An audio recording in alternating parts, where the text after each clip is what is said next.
Bienvenue au Polysécure épisode spécial avec Nicolas. Yes, salut Nicolas. C'est drôle, Nicolas.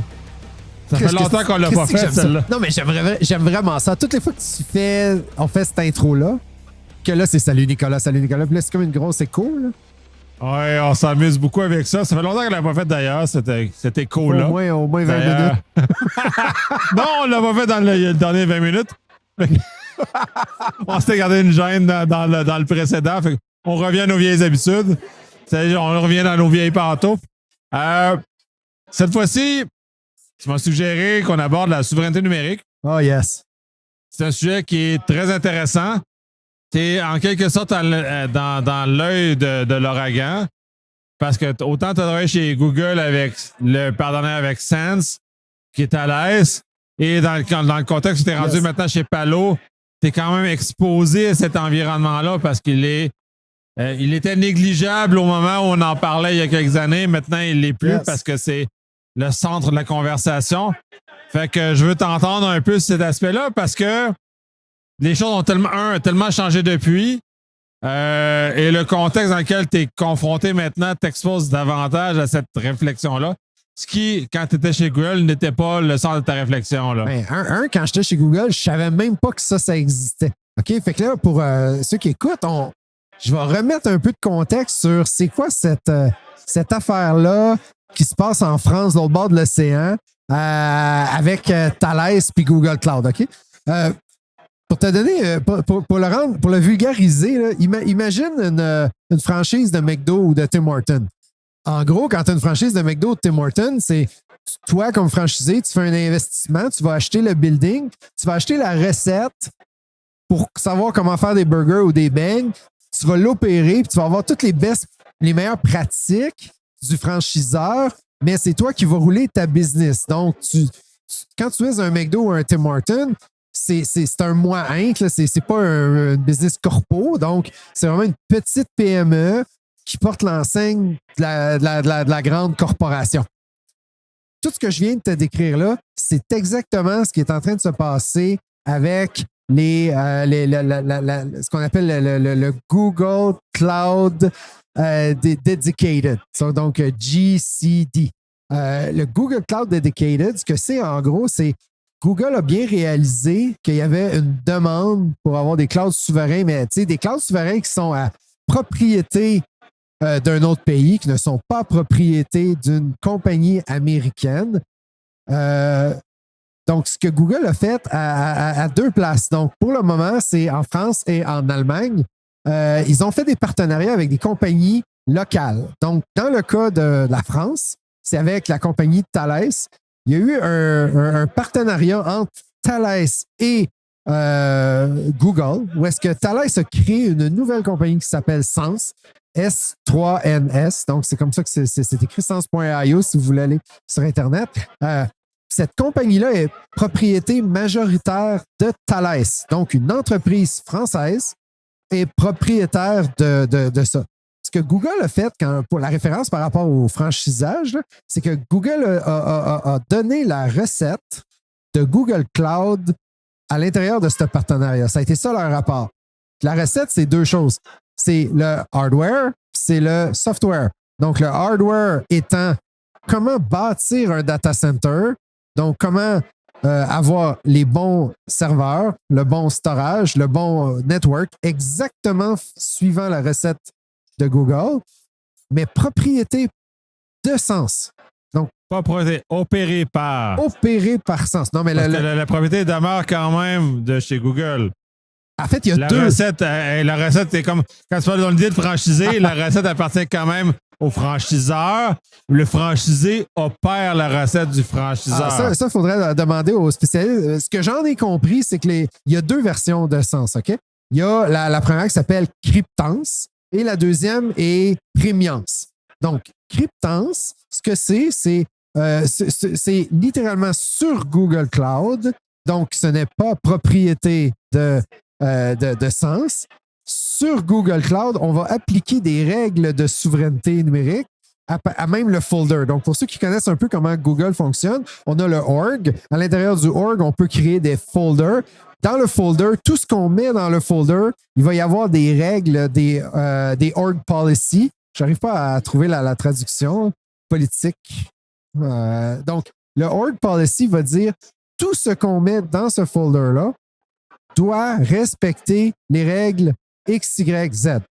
Ces règles-là, de ce folder-là, le folder est régi par sens et la clé d'encryption et certaines règles de gouvernance, de souveraineté sont enforcées à même le folder.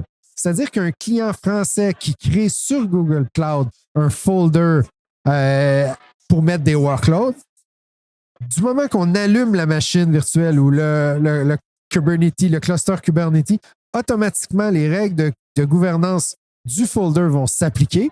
Puis les règles de gouvernance du folder disent que tout workload à l'intérieur de ça doit avoir sa clé d'encryption. Donc, le chiffrement doit être fait à même l'instance de sens. Cette instance-là, propriété française. Donc là, c'est là qu'on book la book, en fait. C'est-à-dire, on assure que l'encryption et les droits d'accès et les droits de localisation, donc où sont situés ces workloads-là, sont sur un territoire français. Ça, c'est intéressant, cette présentation-là, parce que je sais déjà qu'il y a des gens qui vont la critiquer. Ça y est, c'est quand même opéré par les Américains, machin, bla. C'est méchant. Puis pour l'avoir vu dans d'autres contextes, ce qui est important de comprendre, c'est que des règles technologiques appliquées sont excessivement rigides.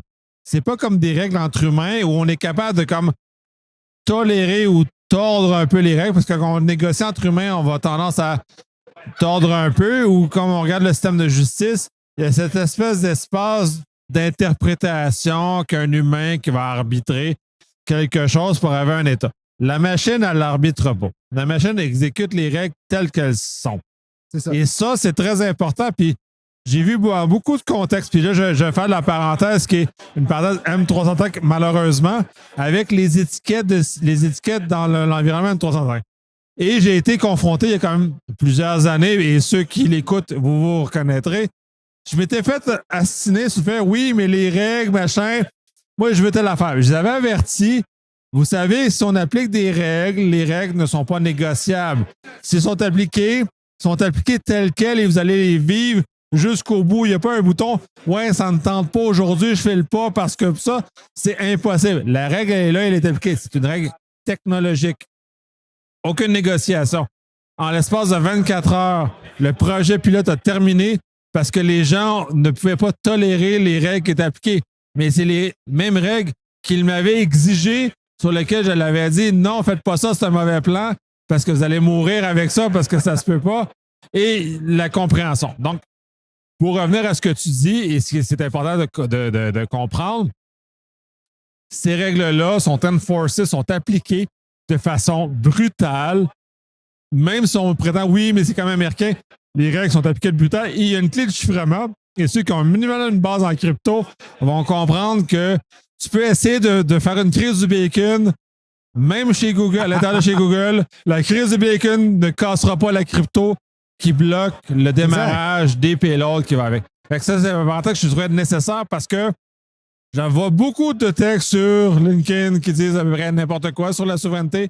Et ça, OK, c'est pas parfait légalement, machin, on peut prétendre, mais la clé, elle est dans une propriété française et sans la clé, puis si on veut prendre le Cloud Act qui fait peur à tant de monde, le Cloud Act ne peut pas casser ça. La clé est en sol Europe français et donc, voilà, pour accéder au contenu, il faut être capable de forcer l'entité française, ce qui est impossible à l'heure actuelle. Donc, c'est une forme de protection efficace contre le Cloud Act. Donc, bref, faites votre crise de bacon, vous n'aurez pas la clé. mais dans le fond, si on résume un peu, le sens a essentiellement deux offres, le cryptance puis prémiance. Je vais revenir à prémiance parce qu'en soi, celui-là, il est super intéressant. Pour cryptance, c'est essentiellement l'infrastructure de Google Cloud sur laquelle on enforce ces politiques-là. La clé d'encryption est forcée sur toutes les workloads qui sont dans ce folder-là. Bon, pourquoi Palo Alto est là-dedans? C'est ça la question. Là. Maintenant, je travaille chez Palo Alto. La raison pour laquelle on parle de ça aujourd'hui, c'est que la semaine prochaine, je m'en vais à Paris. C'est la grosse conférence de sens. Donc, et on m'a demandé d'aller expliquer un peu comment ça fonctionne. Donc, ici, c'est un peu le sujet du podcast aujourd'hui. Donc, pour Cryptance, c'est Google Cloud native sur lequel on force un workload à adopter la région de Google Cloud française avec les clés d'encryption, les droits et tout ce qui est régi par la gouvernance. Donc, mais ça reste sur Google Cloud, sur l'infrastructure de Google Cloud. Donc, ça, c'est Cryptance. Si on veut les pousser sur l'autre offre, l'autre offre s'appelle Premiance. Et là, à ce moment-là, c'est très différent. Et là, on va chercher un peu le concept de franchisage que j'ai expliqué au début. Parce qu'à ce moment-là, Thales avec Google ont bâti des data centers. Littéralement, ce sont de nouvelles régions qui sont propriétés de Thales et de Google, donc propriété de Sens, mais qui utilisent le blueprint, donc qui utilisent la même architecture ou très similaire à une architecture d'une région de Google Cloud. C'est le livre de recettes qu'on... C'est le livre de recettes. Ils ont loué, parce que ça demeure loué quand même, ils ont loué le livre de recettes de Google pour mettre en œuvre pour le matériel, pour le data center qui est tel quel aux normes, mais qui est opéré par Google. Sens, qui n'est pas opéré par Google. Donc, ce qui arrive, c'est que Sens a la recette hardware et la recette software. Puis c'est là que tu fais la grosse différence par rapport à n'importe quelle autre offre de cloud soi-disant souverain qu'on peut retrouver ici au Canada.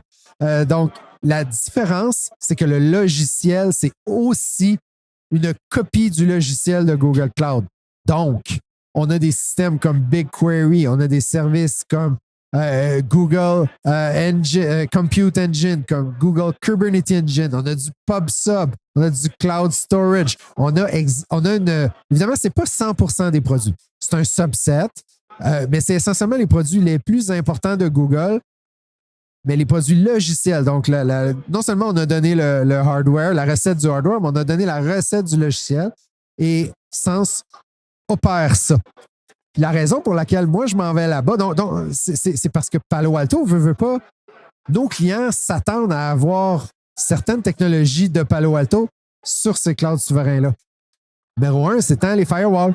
Évidemment, un client, peu importe que ce soit Cryptance ou que ce soit Premiance, mais là, les clients, la première chose qu'ils vont demander, c'est mais moi, j'ai du pare-feu Palo Alto Next Generation on-premise. Maintenant, sur mon cloud souverain, je veux avoir la même chose. Ce qui est super intéressant dans les deux cas, dans le cas de Premiance ou de Cryptance, la recette, littéralement, la documentation officielle de Google aujourd'hui, tu la prends, tu l'appliques. Pour Cryptance, c'est facile parce que la règle de policy est enforcée au niveau du folder. Donc, littéralement, c'est la même configuration. Pour Premiance, la seule chose qui change, c'est le domaine. Au lieu d'être googleapi.google.com, au lieu d'être console.cloud.google.com, là, on va utiliser le domaine de Sens. Tout le reste est pareil. Donc, les scripts, les Terraform, tout ce qu'on aurait développé pour opérer son code sur Google, essentiellement, c'est copy-paste. C'est un charge and replace, puis on est capable de repartir la même chose, mais avec Premiance qui offre une plus grande assurance de souveraineté, en l'occurrence. Exact. Premiance est certifié SecNum Cloud. Est-ce que tu connais SecNum Cloud? Oui, je connais ça. Moi, je ne connais pas SecNum Cloud. J'ai fait un podcast avec le CISO d'OVH, justement, qui m'avait expliqué sur le chemin dans lequel il avait obtenu ce genre de choses-là. Moi, je n'ai pas passé à travers. C'est un ensemble de normes, de vérification et de gouvernance et d'analyse de risque combinées. C'est très intéressant comme approche parce que ça offre quand même une certaine souplesse, un certain regard, mais c'est autant de la conformité, autant de l'analyse de risque et autant on a un vérificateur externe qui est moins rigide que PCI DSS, par exemple, mais qui est beaucoup plus compréhensif et capable de comprendre le contexte, qui va venir confirmer qu'on répond aux dites normes. Je pense qu'on l'a rendu à la 3e version de ça. Fait que ça roule déjà quand même de plusieurs années comme norme. Ils l'ont testé, ils l'ont adapté, ils l'ont fait évoluer avec comment les technologies sont, avec comment ça se passe sur le terrain, de passer d'un regard purement théorique en 2000, loin. Je ne me rappelle plus de la date, d'ailleurs. Loin. La version 1, je ne me rappelle pas, c'est 2000 C'est loin. pas nouveau. Donc, c'est pas nouveau. September Cloud, c'est Mais quelque ça chose... fait quand même, le Technic Cloud date quand même de plusieurs années. Il y a eu quand même une bonne réflexion. Ça a été largement testé sur le terrain. Fait que si Sense s'est conformé aux ces règles-là, c'est un ensemble de règles qui sont quand même pas rigides, mais au sens ont été testés sur le terrain. Fait qu'ils sont rigides au sens qu'ils sont tough. C'est une mauvaise traduction. Moi, c'est plus comme tough parce qu'ils ont été testés et non tough parce que c'est difficile de passer à travers. Là, mais c'est de regard-là. Mauvaise traduction. Là, mon côté québécois, il y a trop d'apparaître. Là. Par rapport à Sectum Cloud et Palo Alto, nous, c'est sûr qu'il y a deux façons de regarder les produits de Palo Alto sur les clouds souverains. Tu sais, on a une grosse partie de notre offre qui sont des SaaS. C'est hébergé dans le cloud. Le client, il consomme le SaaS. Évidemment, ça, pour le moment, c'est pas quelque chose qui est offert sur Sense.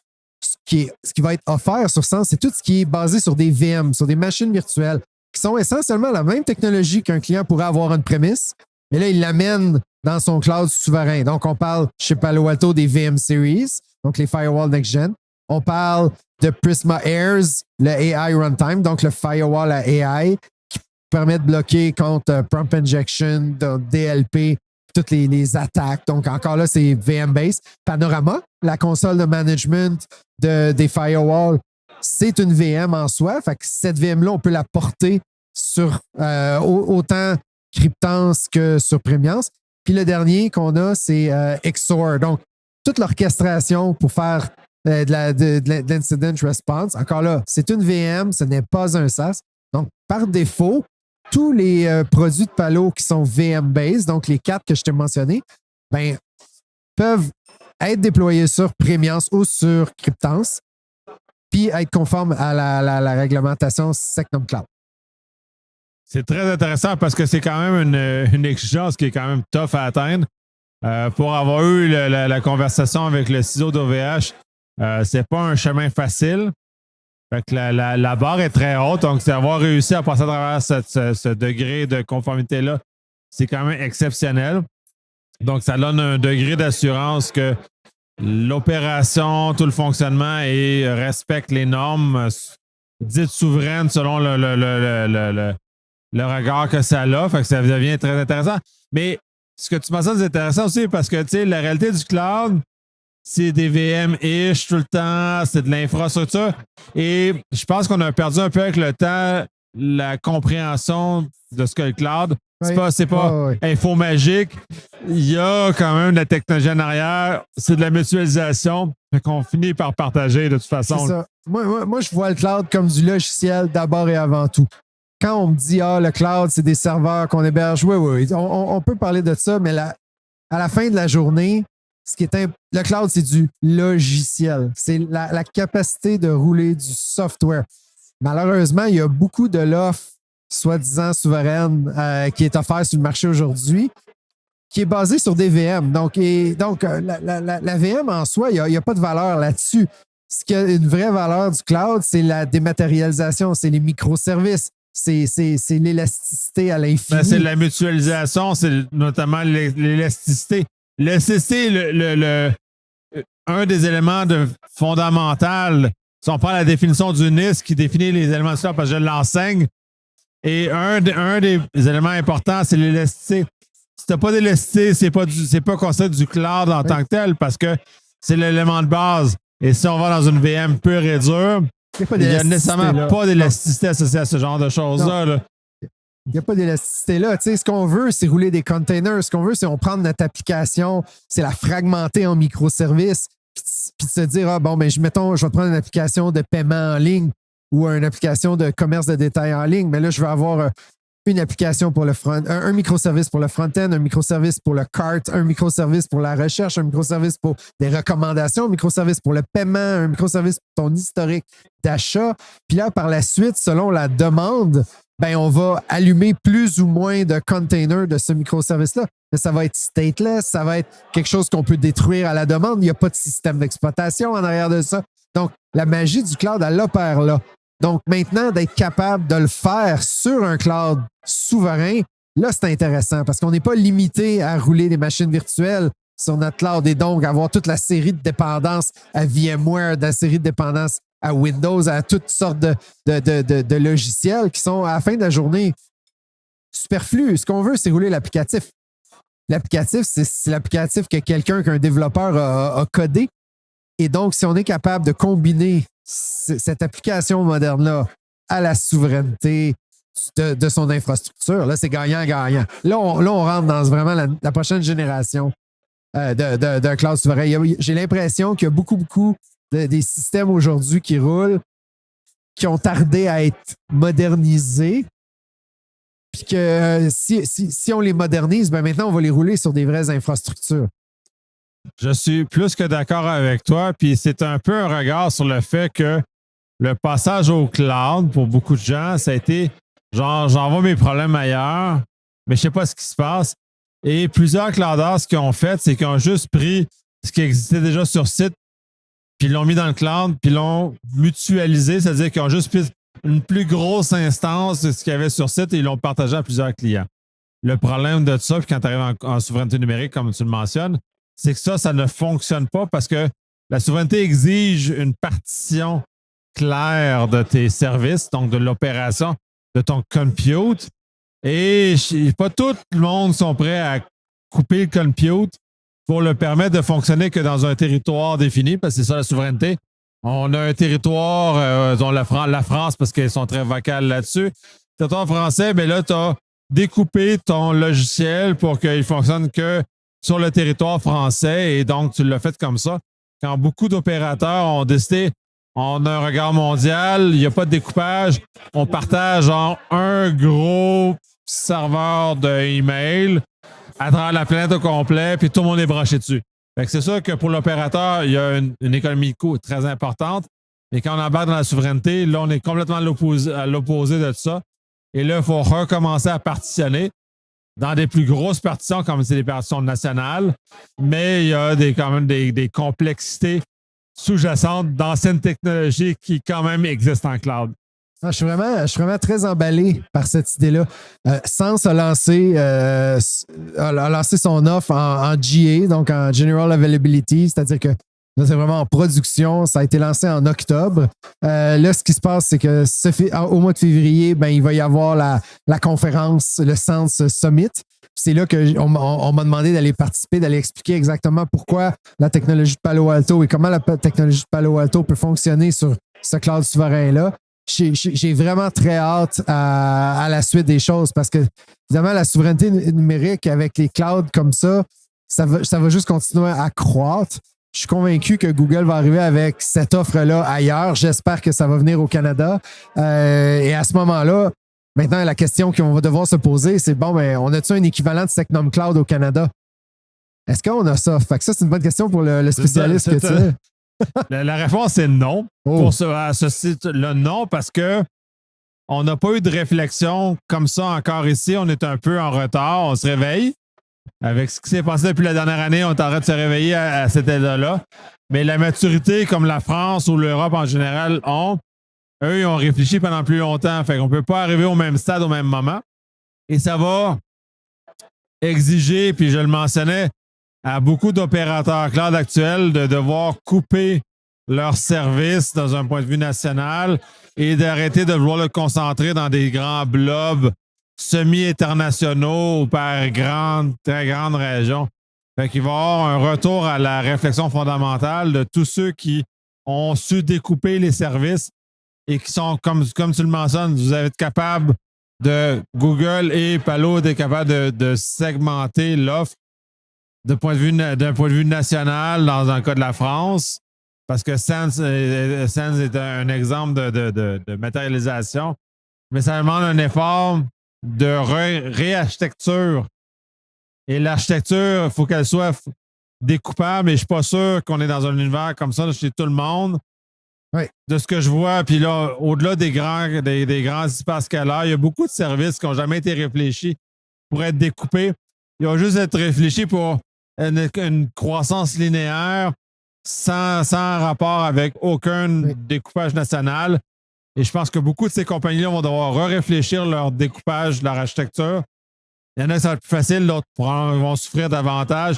Mais de commencer à segmenter de façon nationale comment les morceaux se placent, un peu comme vous avez vu. Ce qui amène à l'autre point, c'est, on parle, là, tu parles d'applicatif. Là, on dit, OK, on roule l'applicatif, on resegmente, on recrée l'applicatif, mais la réalité, c'est que ces applicatifs-là, il y en a certaines, là, ça a 15, 20, 25 ans. C'est pas demain la veille que ça va être réécrit.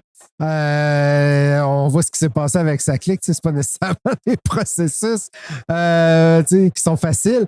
Mais ce qu'on peut assurément dire, c'est tout ce qui est nouveau. On parle de l'AI.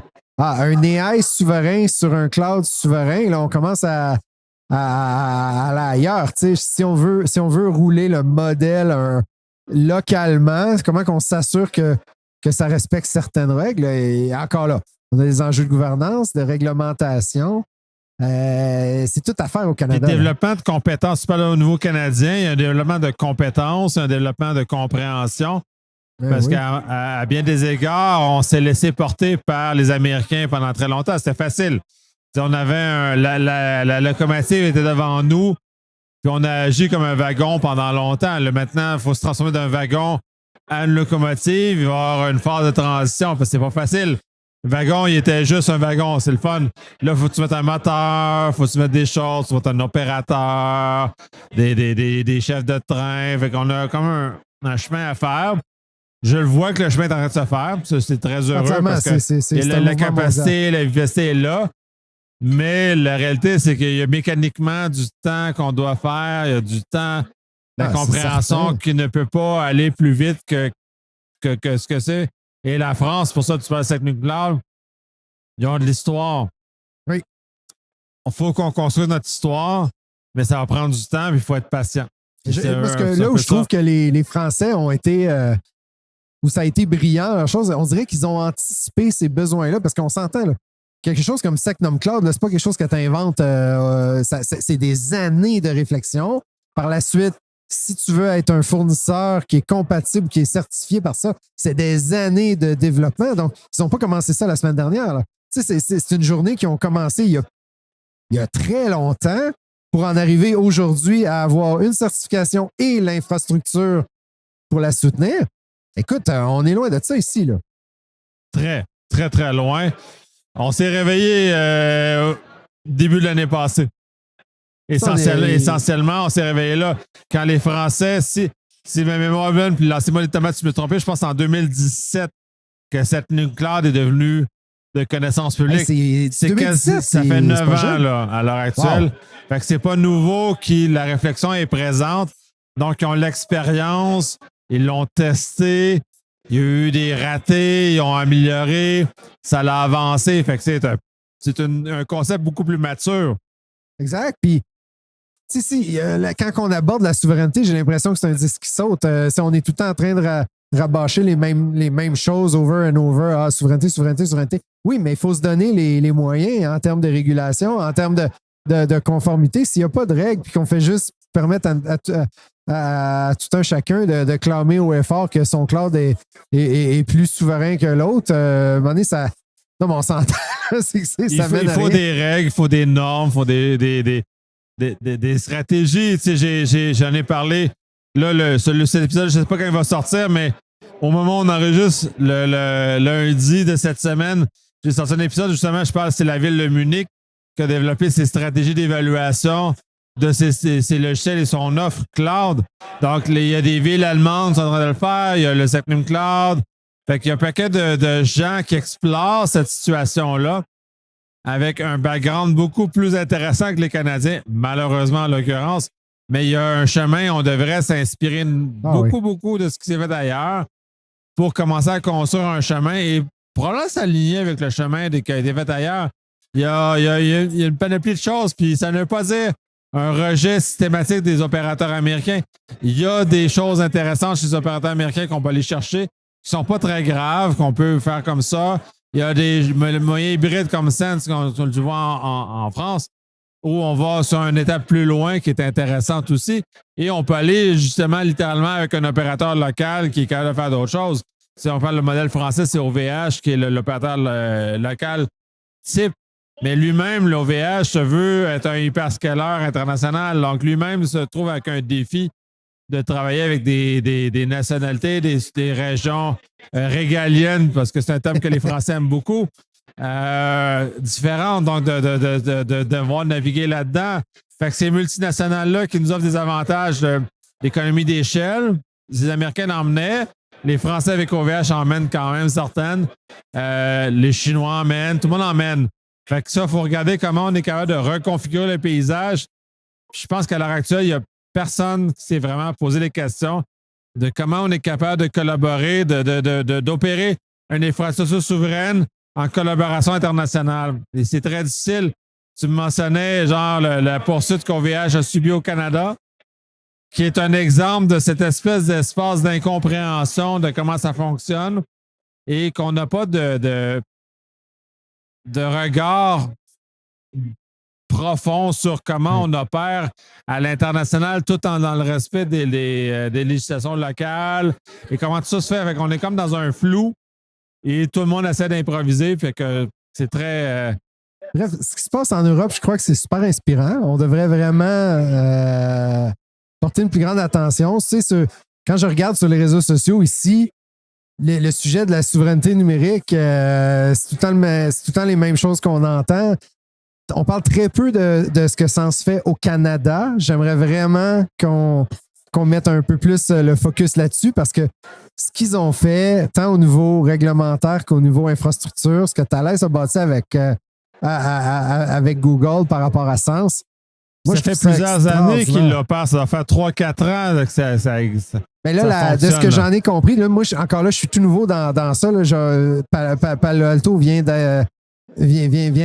d'embarquer dans ceci. Fait que, je ne pourrais pas te dire pour le passé, mais depuis que moi, je travaille là-dessus, c'est-à-dire depuis l'automne dernier, nous, on a embarqué pour pouvoir offrir notre technologie parce que nos clients, ils s'attendent à pouvoir opérer leurs pare-feux. Les pare-feux qu'ils avaient dans le cloud, dans on-premise, s'attendent à les rouler sur Sens. Puis là, on a cette infrastructure-là. L'offre, elle est solide. La compagnie est sérieuse. Il y a du bon backing en arrière au niveau financier. Écoute, il y a énormément de gens qui sont enregistrés sur la conférence sur laquelle je présente la semaine prochaine. J'ai très hâte de voir ça. Puis j'espère vraiment qu'on va être capable de faire la même chose ici. Oui, puis c'est intéressant qu'on va boucler là-dessus. Là, on enregistre avant que tu ailles là-bas. Avant que j'aille là-bas. Ça va être diffusé probablement dans un mois après que tu aies fait ça.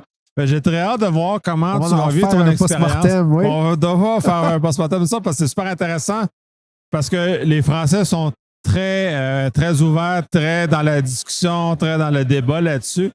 Et ils ont des points de vue arrêtés, des fois des bons, à la bonne place, des fois un peu moins à la bonne place. Ouais, je trouve qu'ils tiennent vraiment leur bout du bâton parce que veut pas, on n'a pas tous dans le même contexte géopolitique. Puis j'ai l'impression qu'eux autres, ils ont dit, bon, allons-y, on va se donner les moyens de faire ce qu'on veut faire, puis on va le construire. Et quand même, construire un data center, des data centers pour répliquer une version de Google Cloud propre à la France, c'est pas simple. C'est pas quelque chose qu'on se lève un matin et qu'on dit faisons-le. C'est des années de développement et des millions de dollars d'investissement. Fait que je lève mon chapeau. Tout à fait. Fait qu'on a un rendez-vous pour ton post-mortem de ça. Ça va être super intéressant. Puis bref, c'est un sujet qui n'est pas sur le point de terminer. Non. Souveraineté numérique. Fait qu'on va en reparler assurément dans d'autres occasions. Oh, ça m'a fait plaisir, Nicolas. Mais merci. Oui, merci Nicolas. Merci. Nicolas, ça va bien, Nicolas? À la prochaine.